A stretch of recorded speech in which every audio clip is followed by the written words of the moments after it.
Hello and welcome to Talking Golf with Gary. This week, the dynamic Gary will introduce you to all kinds of topics pertinent to this past week of golf. He'll give you some tidbits of information as what's coming up and take you on a tour around the world for all of the golfing highlights. Sit back and enjoy Talking Golf with Gary.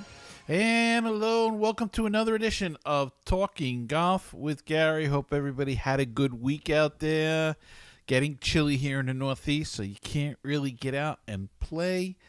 I guess you could, but I don't like the cold. So I think the bag may be staying in the shed for the rest of the winter. We'll have to see. Maybe we'll get a warm day or two. We'll be able to scoot out and check out the weather and hopefully get at least 9 holes in. You know, that would be nice. 9 holes. Just quick, see where the old game is at, and shoot and get with us. Okay, got a great guest coming on tonight. But first, did you catch any of the action on the PGA? How about that, Matt Kuchar? Matt Kuchar survived some shaky play coming down the stretch, but he hung on to win the Mayakoba Golf Classic on Sunday. He beat J.J. Spawn and Ricky Werenski and Danny Lee, who finished second. The other two, Spawn and Werenski, finished third. It's the first time Kuchar's won in 4.5 years.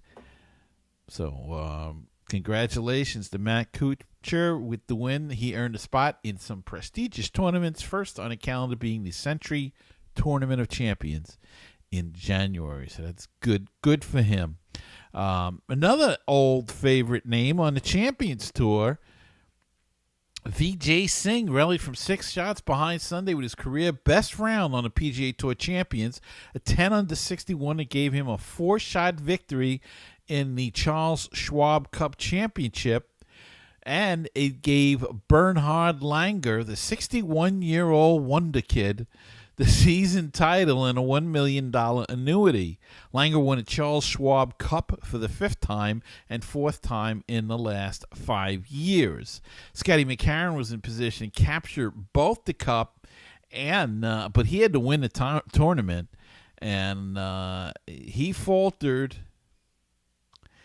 And Vijay Singh made a great run, and he was just putting out of his mind. He was just sinking putts all over the place. A 55-year-old Fijian won for the 3rd time this year and finished at number 4 in the Schwab Cup. On the LPGA Tour, Gabby Lopez won her first LPGA Tour event with a 1/73 to finish 1 shot ahead of Arya Jutinugarn. Cannot say that girl's name. I apologize. Jutinugarn in the Blue Bay tournament in China. The ladies are going into their final event of the year, but Gabby Lopez is the first winner from Mexico since Lorena Ochoa, driving force for the game in a Latin American country. So congrats to Gabby Lopez getting her first win. Lee Westwood, another old name, produced a stunning closing 64 to win his first Rolex Series title at the Nedbank Golf Challenge hosted by Gary Player in Sun City, South Africa. That's a mouthful right there. Westwood, entered the day 3 shots behind longtime leader Sergio Garcia. All these old names are coming up and getting involved here. And also making a run at the title out there was Louis Oosthuizen. So another guy. Wow, it was some threesome, and it was some match down the stretch. It was like a horse race. Down the stretch they come. But Lee Westwood prevailed and got his first win in quite some time. So congratulations go out to him. That was on the European Tour.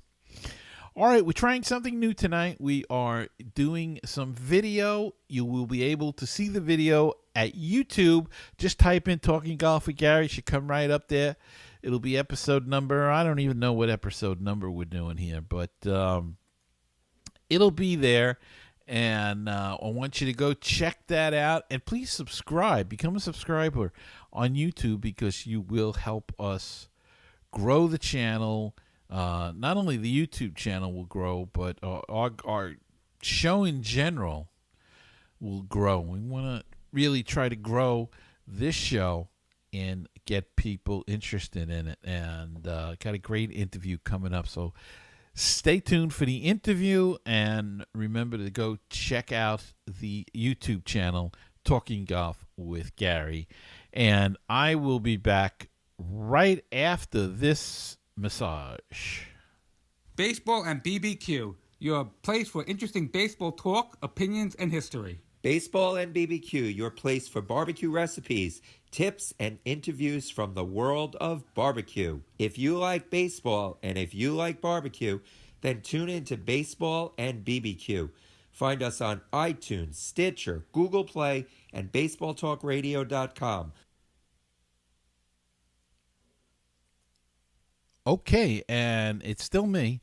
The interview was pre-recorded, so I want you to know that. And we did have some audio issues that worked out in later interviews. So, but it's a great interview. It's a great product. So go check it out. And without further ado, have you ever gone up to the green and noticed that your ball, there's a divot there that you've either created or somebody else created, didn't fix, and you reached in your pocket and lo and behold, your divot tool was missing? Well, my guest today has come up with a solution for that. Have you ever gone up to the green and noticed that your ball, there's a divot there that you've either created or somebody else created, didn't fix, and you reached in your pocket and lo and behold, your divot tool was missing? Well, my guest today has come up with a solution for that. His name is Brian Stoyer, and he is with us. And Brian, thanks for joining us today. Hi, Gary. Thanks for having me on the show. My pleasure, Brian. Now, you've come up with a nifty little tool here, and it's really sort of a simple solution to an ongoing problem that everybody has. It's a divot tool, but it's got a little twist to it. Can you explain a little bit about the product to us?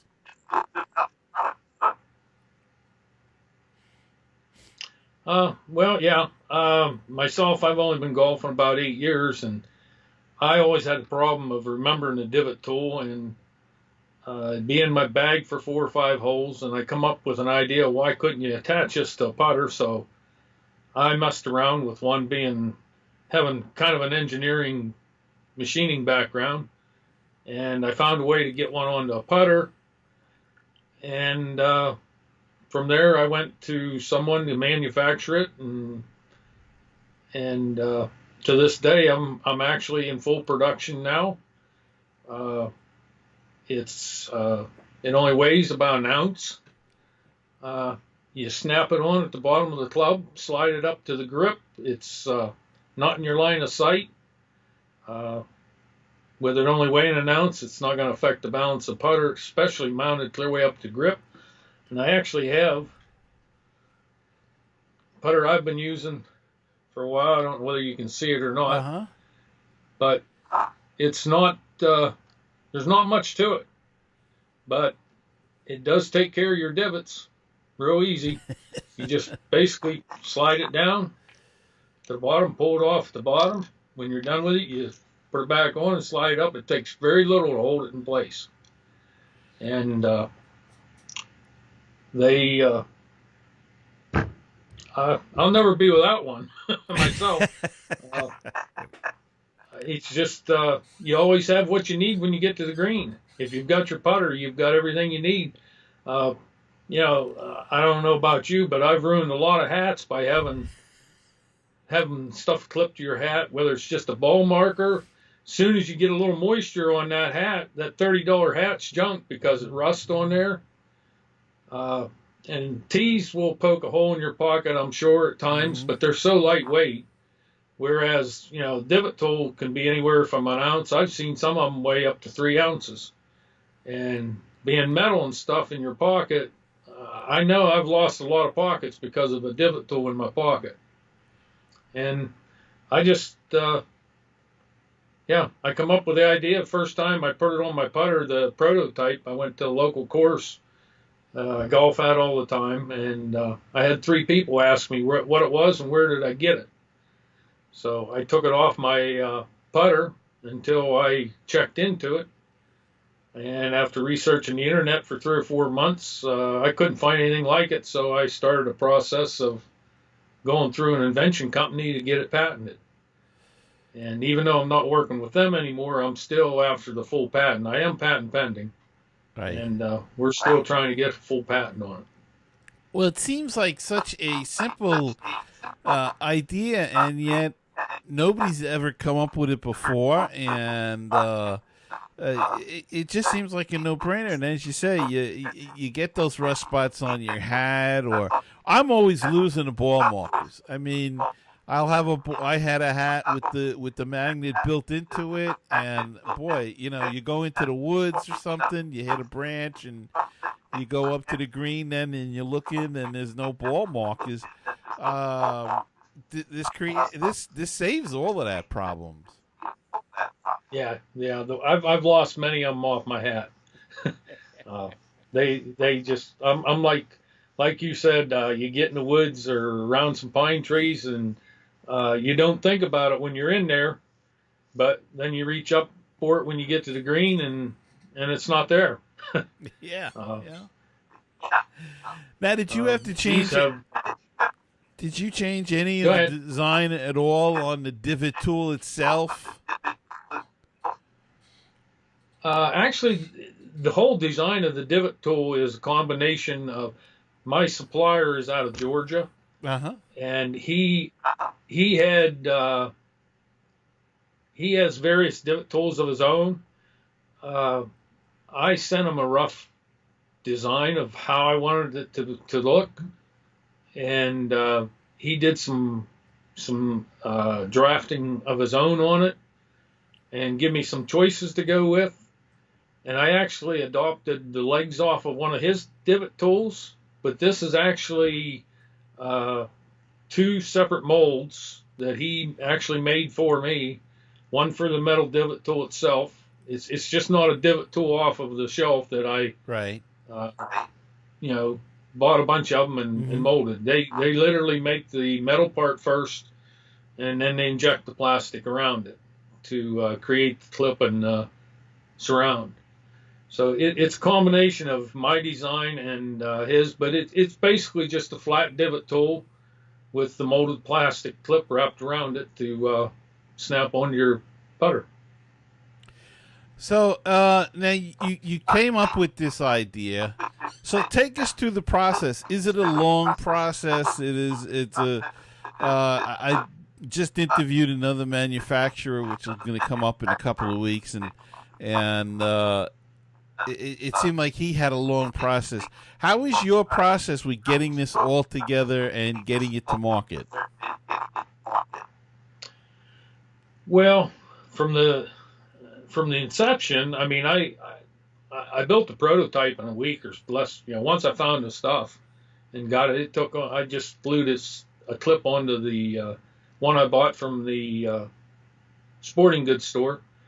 From that point, once I decided to try to get a patent on it, before I did anything, I went to a home invention company in the beginning, and they was supposed to help me find someone to manufacture and market it, as well as get the patent pending. And they did get patent pending status for me.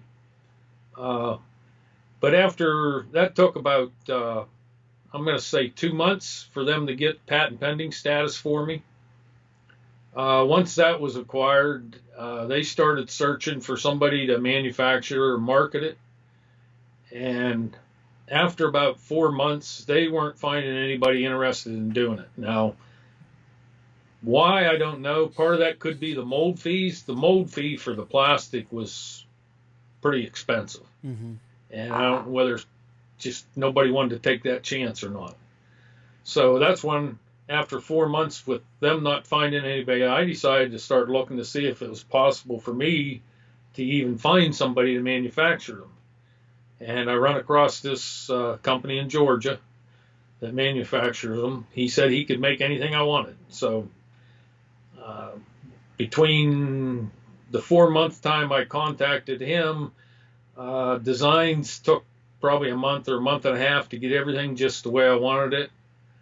And then it took, I think it was 3 months to make the mold and get the first prototype or actual production piece off. He sent it to me for approval, and a month later I had production divot tools coming. Basically, I started, I think it was September of 17 with the patent process or the invention company. And June of last year, I had divot tools to sell. So you really moved pretty quick on this, and where are you selling it now per se? Is it a lot of it word of mouth at this point? You selling it online? Well, yeah, that's the biggest thing, getting the information out there. Right now, I'm actually online in 3 different places. Obviously, they're on eBay and Amazon. I do have my own website. It's fixturedivot.net. Other than that, I've been emailing golf courses almost every month. I email over 4,500 golf courses. Wow. Problem with that is I don't think a lot of them. I know a lot of them don't look at their emails. It's as simple as that, because I've been to 4 courses this year in I'll say a 2-hour travel time from where I'm at. And I approached the pro shop owners. These are all pro shops I know I've been sending emails to for the last year. And none of them had ever seen them until I talked to them personally. Mm-hmm. And I can understand that. They probably get hundreds and hundreds of email every day. And if they don't notice it, it's not something they're looking for, they just delete it. Getting the information out there is the biggest thing. But they, like I said, they are on Amazon, eBay, and my website. Obviously, anybody can email me direct or call me. That's the cheapest way to get one, especially if they're buying any kind of quantity, because online at the auction sites and stuff, all you're going to get is, and even my website, if you buy multiple quantities, you don't pay double shipping on there. eBay, if you buy 2, you're going to pay shipping twice, because most of my auctions include shipping. So the cheapest way to get them is come to me direct, and the best way is either my website, and all my contact information's on the website too. But you can email me at fixturedivot@comcast.net, or there's 2 numbers you can get a hold of me at, and that's 814-493-7364 or 814-758-0772. Now, have you investigated at all getting in to any of the big box stores, the golfing stores, the chains, or say a Dick's or something along that line? And what's the kind of process that I imagine with that? Well, I kind of tried that. I tried Dick's here about let's say 6 or 8 months ago, because I'm not 100% sure. I'm pretty sure that their corporate headquarters is actually just outside of Pittsburgh. It's in Coriopolis, PA, I believe. Uh-huh. So I figured, that would be a good place to start, because I could drive down there with a whole bunch of them and show them to them. And at one time I called down there, and they transferred my call to what they called, I guess, their top golf salesperson. And they took a message, and they were supposed to get back to me, but I never heard any more from that point. Probably the biggest thing with that is I didn't pursue it much since then yet, because more than likely they're going to want to see a sales record. And I guess that's going to be on me to get at least a decent looking sales record going. And then ideally I I really didn't want to go into retail sales myself. I wanted to do wholesale for corporations or tournaments or golf courses and stuff like that. And I'd hoped that somebody would come in and take the retail side of it. Would be great to have Dick's Golf Galaxy, something like that, pick up the retail, because that's going to get the exposure a lot faster than I'm ever going to get them out there. But I just haven't figured out how to go through that process or how to get anybody to talk to me at this point in time, anyway. Yeah. You have to go down to the corporate with signs and tools and wave them to everybody as they walk in and out. Go sit on their front steps and refuse to leave until they talk to me. And what about the number of golf merchandising shows around the country? Any thought to go and attending any of those? And because usually sometimes those deal not only with the public, but they also deal with wholesalers.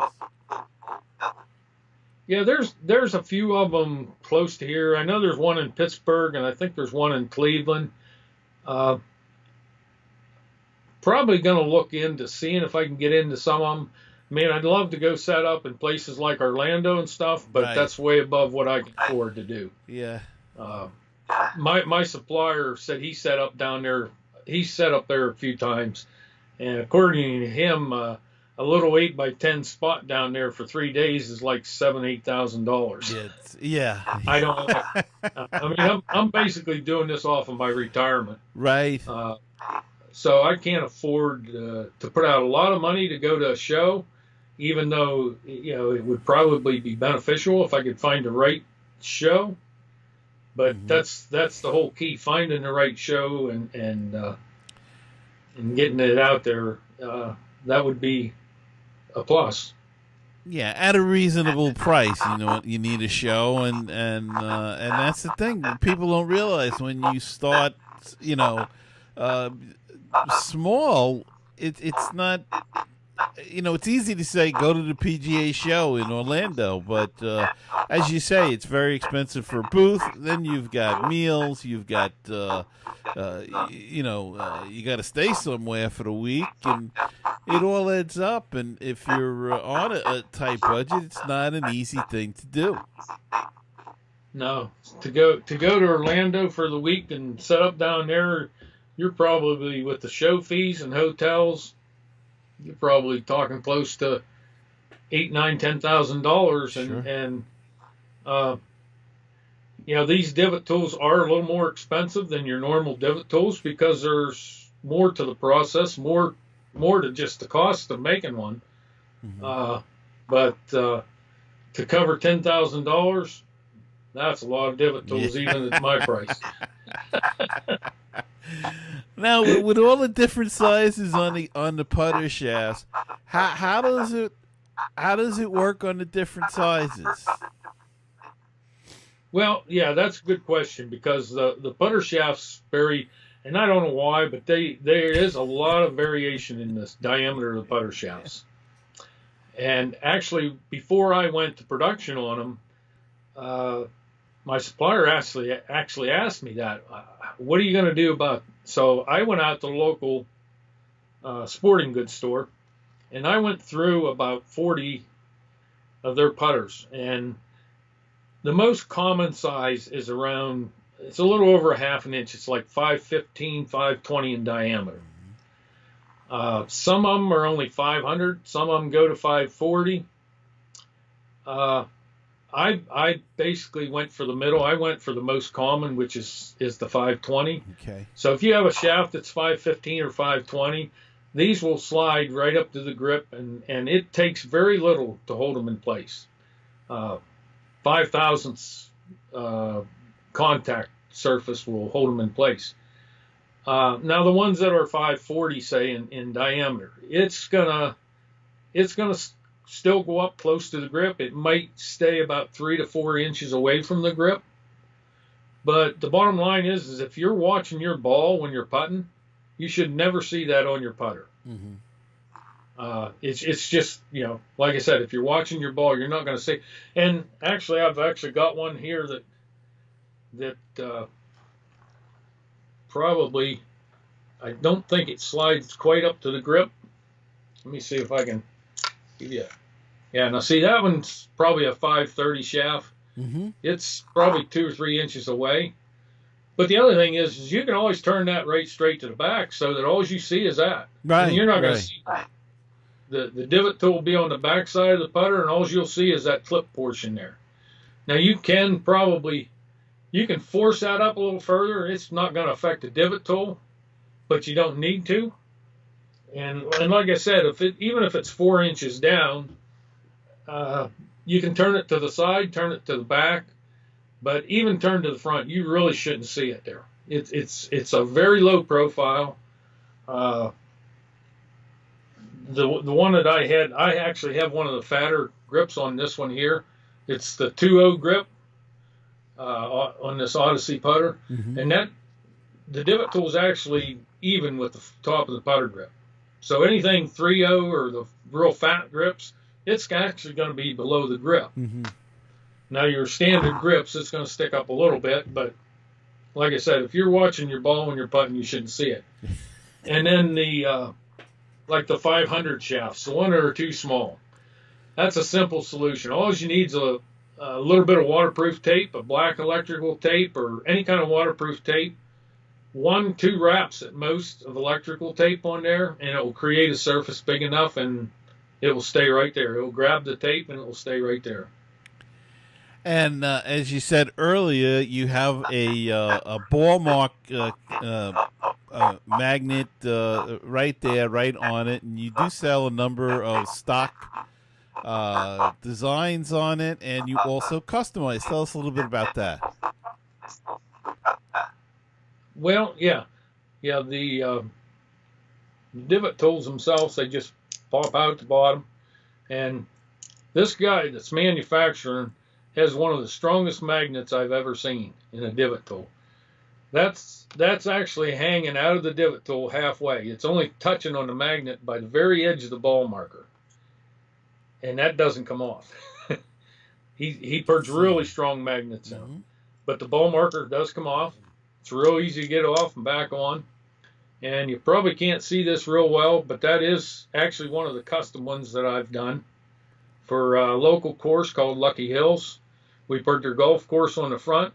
We actually put their restaurant and phone number on the back, so while you're golfing, you can give them a call, place an order, and pick it up when you're done with the first 9. We can put anything on these markers you want on them. I once asked my supplier one time, because I'll do towels and stuff too for courses if if I can get the right price and compete with the big guys out there, Right. But somebody asked me about a special item one time, and I'd asked my supplier numerous times, well, can you do this and can you do that? I don't even ask them anymore. I just ask them how much it's going to cost me, because there has been absolutely nothing that this guy has not been able to make for me. He'll make bag tags. He'll make tea bags that hang on the side of your bag to hold your teas instead of having them in your pocket. He makes everything. It's not a question if he can. It's just how much he wants to do it. Right. And as far as stock ball markers, you can see them all on the website. I think I have 115 in stock right now of different ones. So we've got everything for anybody. We've got cancers, we've got flowers for the women, we've got branches of the service, fire rescue. I do have all the NFL teams. I have about 15 hockey. Whatever my supplier has made before and can make, I have. We have all kinds of fun markers, from the emojis to pheasants, mallards. Got a marlin. We got all kinds of. There's something for everybody. I'm sure I'm sure you could fill everybody's stocking this year with something. Well, I know I'm looking. My brother is in the Navy, and you have a Navy one there, so that could be something for him for this Christmas. And this is a really cool tool. I think it's a great idea. And why don't you tell us once again where people can get it? What in your phone numbers, your email address, whatever. Okay, the website itself is fixyourdivot.net. My email is fixyourdivot@comcast.net. And the phone numbers is 814-493-7364 or 814-758-0772. Best way to contact me is the email. I'm usually in there all day long, most of the time. Phone, I am a one-man band, so to speak.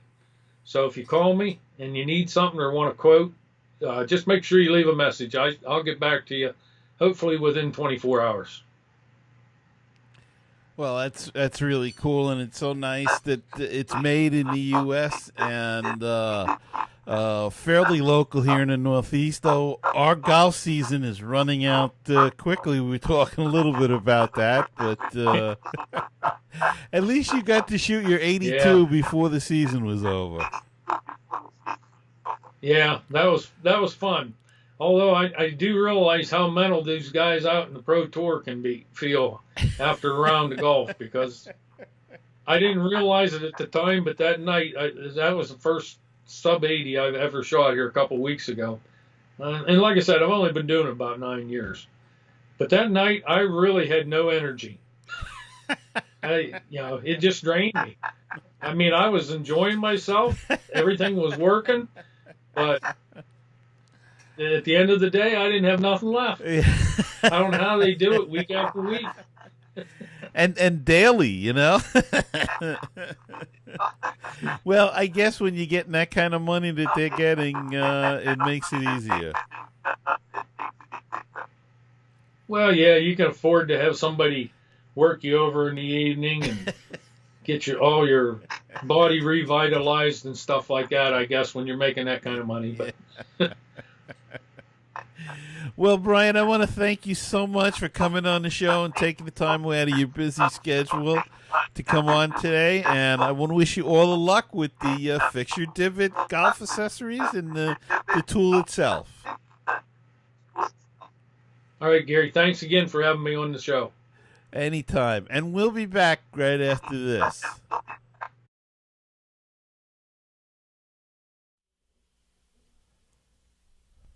Sponsor an ad on the podcast. Support our show and let people know about your business. Email us today.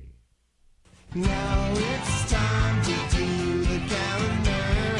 Now it's time to do the calendar. Oh, hooray, let's sing the calendar. Now it's time to do the calendar. And on the calendar for this next week coming up, the PGA Tour will be at Sea Island, Georgia. They will be hosting, Sea Island, Georgia, the RSM Classic. So go check that out. Austin Cook defends there. The Champions Tour is done. The Q School opens up. They will be having qualifying tournaments starting tomorrow, as a matter of fact, the 13th. And they will be playing those in California. There'll be some in Florida, I believe. So don't know if the Golf Channel is going to have that on, but check it out and see. The LPGA will be playing their Tour Championship in Naples, Florida, and that is the CME Group Tour Championship. So they will be probably on the Golf Channel at some point, so go check that out.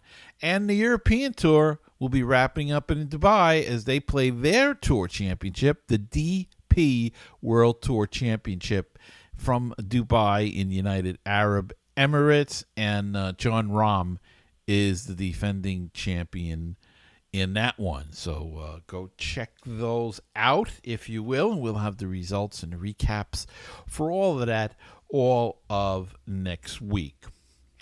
Well, that's going to wrap it up for this week's show. I hope you enjoyed it. I want to thank my guest, Brian Stoyer, once again. And don't forget to pick up a Fix Your Divot tool. It's terrific. Great idea and brilliant. And I want you to thank you all for listening. And don't forget to subscribe on iTunes, Spreaker, YouTube, Google Play, wherever you listen to the podcast. Hit the subscribe button. That helps me grow the show and expand to new listeners. And until next time, remember, as you walk down the fairway of life, you must smell the roses, for you only get to play one round. Good night, everybody.